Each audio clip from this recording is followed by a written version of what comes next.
Antes de tratar sobre Maria Luísa como documentário, eu quero saber como você conheceu a Maria Luísa.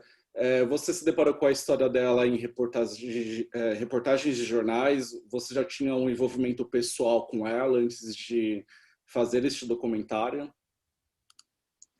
Bom, meu primeiro contato com a história da Maria Luísa foi através do jornal Correio Brasiliense, aqui em Brasília, que começou, quer dizer, já foi, acho que foi o primeiro jornal no país que começou a noticiar o caso dela há mais de uma década atrás, né? E eu acompanhava aquelas matérias, na ocasião, o jornalista que mais escrevia era o Marcelo Abreu, com a pauta dela, e achava aquela história, tudo aquilo que saía por ali, achava muito interessante, muito fascinante. E por ali, então, fiz um contato com a redação do jornal, consegui o contato dela diretamente. Então, fiz uma primeira ligação, tentando ver o que poderia sair daí, com a ideia de, quem sabe, fazer um filme ou alguma coisa parecida com isso. Ainda muito inicial, isso tem quase 10 anos. E aí ela inicialmente achou um pouco estranho, mas, ao mesmo tempo, ficou curiosa e querendo entender mais o que poderia ser, e me convidou para ir para a casa dela, para a gente se conhecer e me contar mais detalhes da história, né? E então foi o primeiro contato, digamos, que a gente teve fisicamente. E daí, bom, claro, nesse primeiro dia eu achei que a gente teria ali uma conversa de uma hora e tal, por aí, mas ficamos conversando uma tarde inteira, entrando na noite.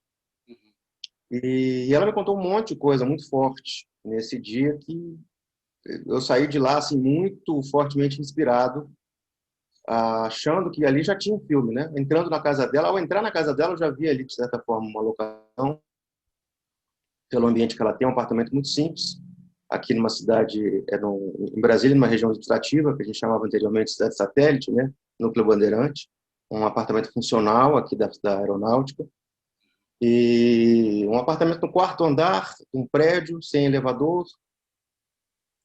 bem simples, mas com esse detalhe muito particular da identidade dela ali, com as insígnias militares, com elementos que para ela gostava muito, quer dizer, carrinhos, aviãozinhos e desenhos dela, fotografias e flores, principalmente fotografias de flores, né, Uhum. que ela sempre gostou muito.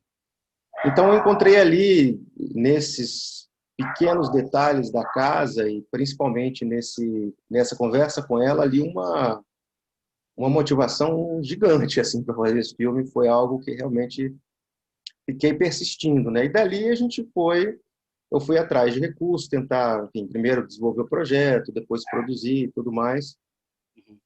E isso levou quase 7, 8 anos, digamos, um pouco por aí, até ele estar totalmente pronto mesmo, a gente ter tido recurso e tal. E a Maria Luísa, nesse primeiro encontro, ela ficou muito assim envolvida com a ideia de fazer um filme, mas ao mesmo tempo com uma certa dúvida, porque eu dizia para ela que queria fazer um documentário com ela, e ela colocava: não, mas eu sou muito tímida, eu acho que não sei se isso é para mim e tal. Primeiro ela perguntou até quem ia fazer o papel, quem vai fazer meu papel e tudo. Eu falei: não, mas é você mesmo, como é que isso pode ser e tudo, eu não sei se eu sirvo para isso e tal, aquela coisa toda. E não se falava tanto de empoderamento. É uma palavra, não vou dizer tão recente, mas na ocasião era algo ainda muito pouco presente, né? Como diferente do que a gente vê hoje. E para mim sempre foi muito interessante esse lugar da Maria Luísa, sabe? Ela é uma mulher trans, uma mulher militar e também uma mulher católica, também uma mulher tradicional em algum sentido.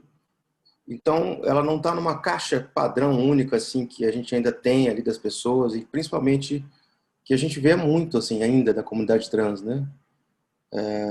Então ela foge de um estereótipo que a mídia ainda insiste em apresentar e tudo. Isso para mim sempre foi muito instigante, muito inspirador, né? E você enfrentou, Marcelo, muitos desafios na realização desse documentário, tanto no sentido de tornar a Maria Luísa mais à vontade para tratar sobre questões tão delicadas, né, da vida particular dela, mas também em termos de viabilização, de procurar outras figuras que pudessem acrescentar ao documentário em relação a depoimentos de vivências que teve com a Maria Luísa. E você até aponta ao fim que também teve dificuldades de acesso na FAB, né? Então, longo foi esse processo, né, para viabilizar esse documentário e fazê-lo acontecer também?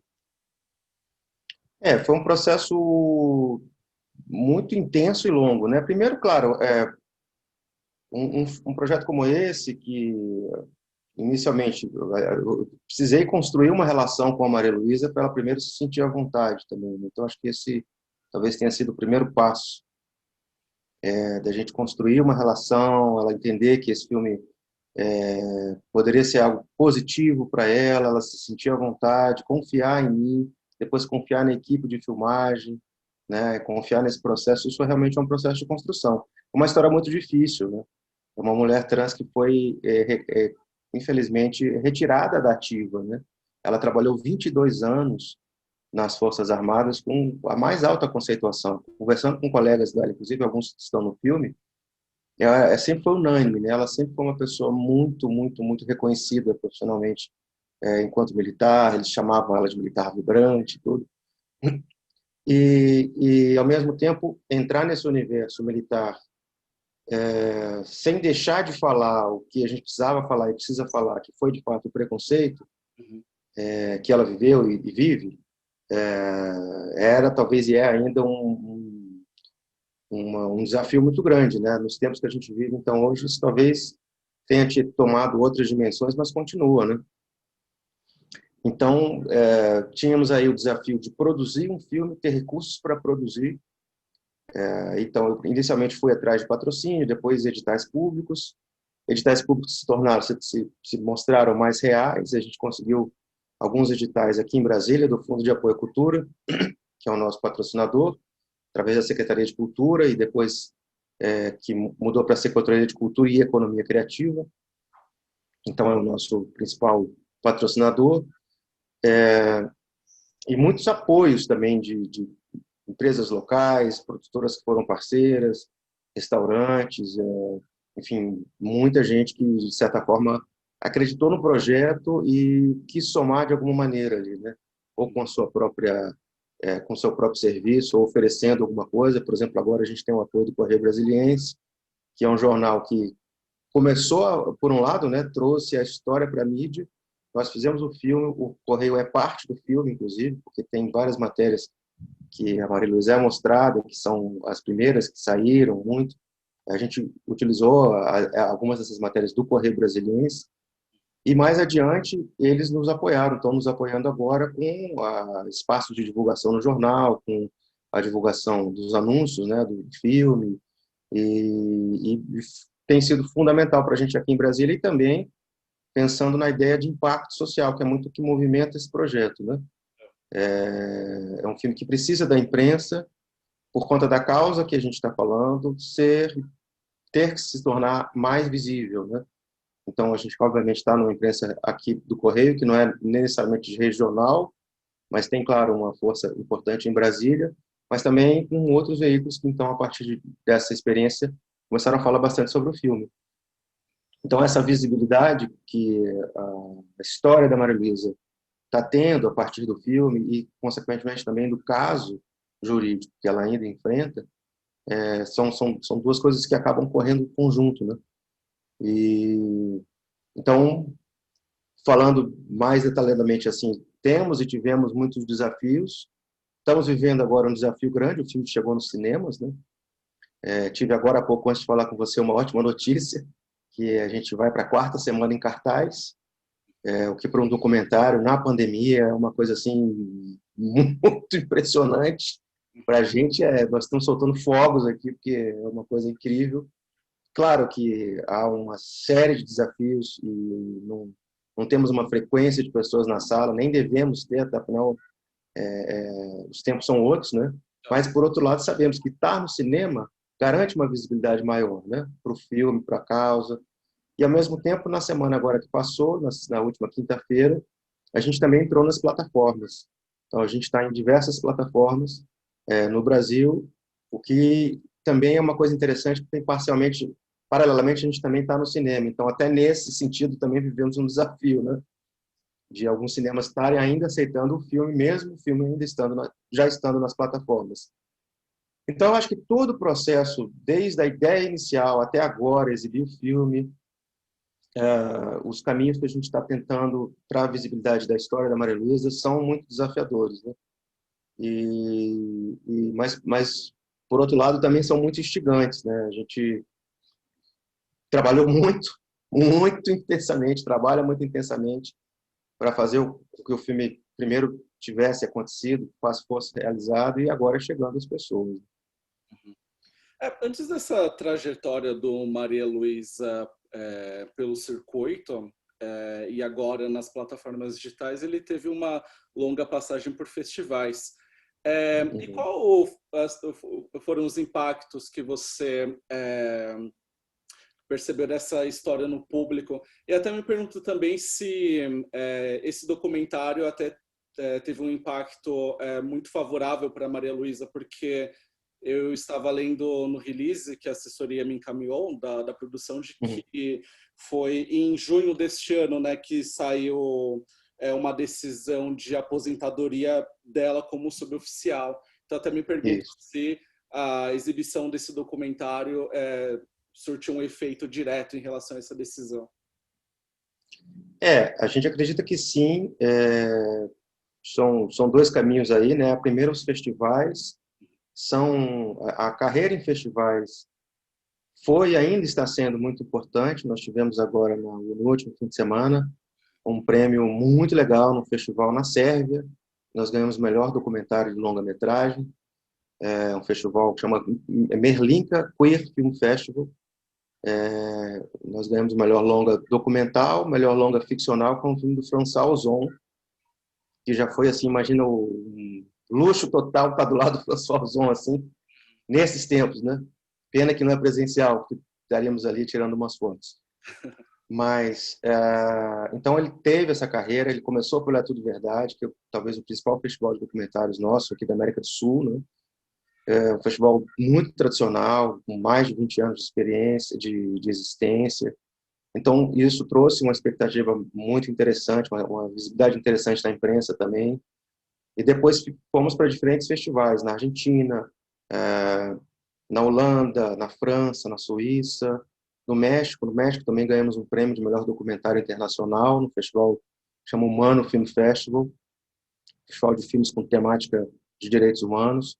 Passamos também nos Estados Unidos, em Seattle, no San Diego Latino Film Festival.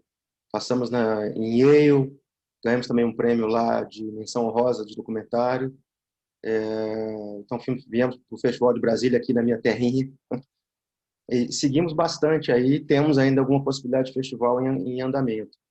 E essas exibições foram muito fortes. Primeiro, pela visibilidade que isso traz, né? Para a imprensa e para internacionalmente o caso ficar mais conhecido. E segundo, principalmente as sessões no Brasil, que eu consegui estar presente com a Maria Luísa, foram, assim, inacreditavelmente emocionantes.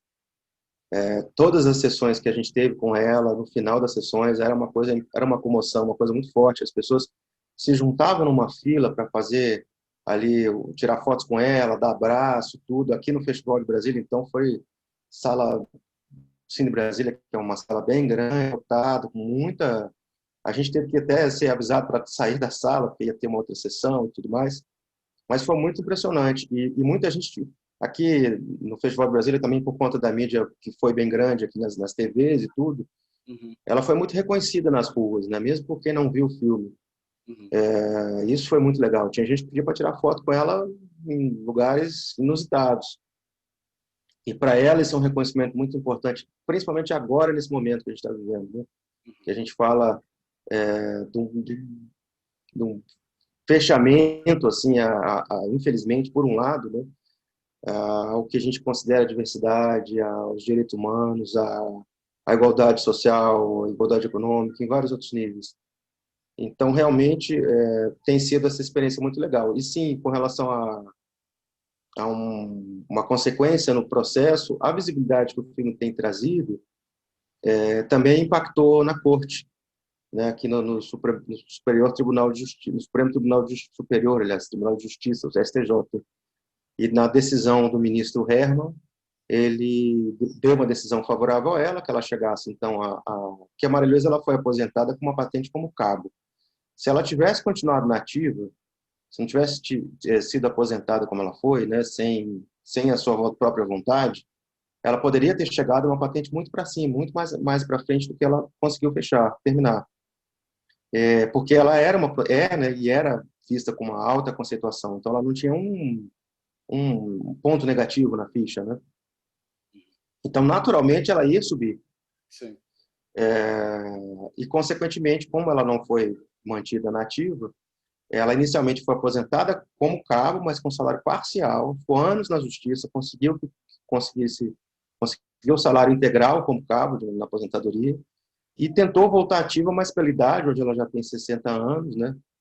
Ela não conseguiu voltar ativa, naturalmente pelo quadro, né, que é limite de idade, que, se não me engano, são 49 anos. E então, quer dizer, todo esse tempo correndo atrás, depois agora, do ano passado para cá, vem um filme, e esse assunto, então, fica muito vivo de novo, a ponto do STJ, então, do ministro dar um parecer favorável para que, dizendo, inclusive, no texto dele, que ela foi, sim, alvo de preconceito, e reconhecendo que ela precisa, né, ela tem direito à aposentadoria como suboficial, né, que seria o mais alto patamar dos praças, né, que ela teria chance de entrar. Sim. Isso está em processo ainda, a gente acredita que isso vai ser concluído em breve. A União recorreu, depois a coisa ficou meio ainda não totalmente definitiva, mas para a gente é um reconhecimento incrível, porque está lá no texto do ministro, né? O filme Maria Luísa está circulando em festivais com sucesso, processo de crítica e tal, quer dizer, então ele colocou literalmente na defesa, né? Do seu próprio argumento, né? Sim. Então, para a gente isso aí talvez seja o maior prêmio, né, que a gente pode ter, e eu particularmente no cinema que eu busco fazer, que é de impacto social, e não exclusivamente assim, mas muito nesse sentido, né? Marcelo, como uma última questão, que o nosso tempo está acabando no Zoom, eu quero saber sobre dois aspectos de fotografia. O primeiro é muito motivado pelo fato do André Carvalheira ter sido a última pessoa que eu entrevistei, que ele lançou, né, na semana passada, o New Life SA. Então, me pergunto sobre as conversas que você teve em relação à estética para esse documentário. E o outro aspecto de fotografia que eu quero saber que eu vi no site do documentário que tem um livro que é o Maria Luísa, Lugares e Contextos, do Diego Bressan. E eu quero saber se está planejado o lançamento desses estilos que ele fez para o documentário, que agora está em formato de livro de fotografias, né? Sim, o Diego Bressani é um fotógrafo super importante, principalmente aqui de Brasília, do campo das artes cênicas, é uma figura não só das artes cênicas, mas um fotógrafo autoral muito reconhecido aqui, inclusive internacionalmente. E, na verdade, no filme a gente trabalha com duas câmeras, uma câmera de vídeo e uma câmera fotográfica, né? Então, a gente, em alguns momentos no filme, a gente utiliza fotos como se fosse um segundo olhar, assim, uma suspensão no tempo, uma pausa na narrativa. E essas fotos foram tiradas pelo Diego Bressani. E muitas dessas fotos, claro, a gente não conseguiu usar no filme, até porque o Diego tirou um monte de fotos e a gente foi gostando tanto desse processo. E aí tivemos a ideia, bom, será que isso não pode gerar talvez um outro material, um livro, alguma coisa assim? E aí ele se animou, montou um projeto, conseguiu um apoio aqui também do FAC. Então estamos chegando agora finalmente à conclusão, e então ele de fato está virando um livro com fotos que ele tirou durante todo o processo de filmagem. Então não são só fotos que estão dentro do filme, né, mas fotos durante o processo, a forma dele ver ali a relação com a Maria Luísa, com a gente, com a equipe, com o desabrochar do tema ali, tudo mais, e por aí. Ainda não temos uma editora, estamos buscando aí, até quem sabe alguém se anima aí pelo teu canal, Mas o livro está lindíssimo, está quase assim, imagino que até o fim do ano, início do ano que vem, ele esteja totalmente pronto para ir para a gráfica. E a gente vai fazer um livro com uma altíssima qualidade, com a ideia, inclusive, de também, não fosse a pandemia, a gente estaria fazendo lançamentos locais, né, do filme, com a experiência de ter as exposições nesses lugares, né? Então a gente faria aqui no Cine Brasília, em outros lugares, exposições com as fotografias. Infelizmente não foi possível por enquanto, né? Mas quem sabe agora no início do ano que vem possa ser possível. E falando da fotografia do filme, que também, claro, tem uma relação direta, uma coisa não tá desassociada da outra, né? O André Carvalheiro é um amigo querido, um parceiro de velhas datas aqui da Universidade de Brasília, a gente já teve a oportunidade de trabalhar em outros projetos, e então eu convidei ele a fotografar esse primeiro longa, e meu, né, que é o meu primeiro longa que eu produzo e dirijo junto, e eu acho que pela linguagem que eu buscava muito, tanto no sentido naturalista, mas ao mesmo tempo com a questão das referências que a gente está trabalhando, é, a ideia muito de ter tanto o Hopper quanto o William Eggleston, que são duas referências importantes para a gente visualmente. Então a gente desenvolveu isso durante o filme, está em vários pontos, sutilmente ou não tão sutilmente em alguns momentos, mas foi muito muito bacana. Então ele não é só um filme realista, que sim por um lado, afinal a gente registra de certa forma o natural, o real, mas a gente também compõe esses elementos e principalmente a textura e o tipo de cor do filme com essas outras referências, né? Perfeito, Marcelo. Muito obrigado pela sua disponibilidade, principalmente falando depois de um tempo em que o filme já está em exibição, mas quis aproveitar essa chegada às plataformas digitais, que o novo Bom, público vai ter acesso. E sucesso aí com uma trajetória que você está atravessando ainda com ele. Até uma próxima. maravilha, gente. Eu queria só deixar aqui um recadinho para vocês seguirem a gente nas redes, @marialuisafilme e o site www.marialuisafilme.com.br. Vou relacionar todos esses links, fica tranquilo. Muito obrigado novamente. Beleza. Um abraço. Maravilha, Alex. Um abraço para todos aí. Tchau. Tchau, tchau.